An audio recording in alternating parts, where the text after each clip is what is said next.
In this video, I'm going to show you how to remove Shopify from your footer. So the first thing you want to do is you want to open up your Shopify admin panel. Then you want to go to the left menu and then scroll over here until you see online store.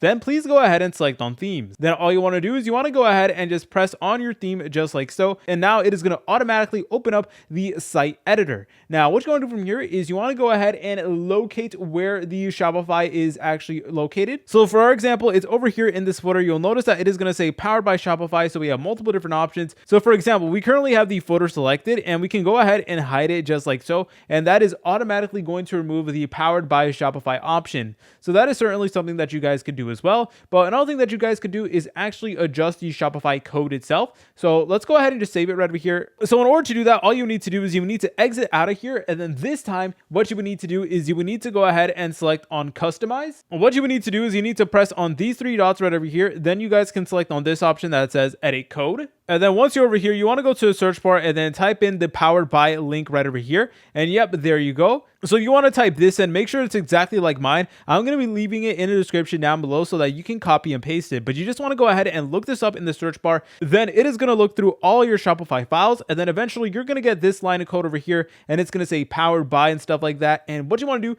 is you want to delete that line of code. And then afterwards, all you need to do is you need to go ahead and press on save right over here. And again, really, that's all you need to do. You don't need to do anything fancy or anything like that. Don't be messing around with the code, especially if you're not like a developer or anything like that. You just want to remove that one line of code and then that's it. But yeah, if you guys found this video helpful, make sure to leave a like and subscribe. I'll see you in the next tutorial.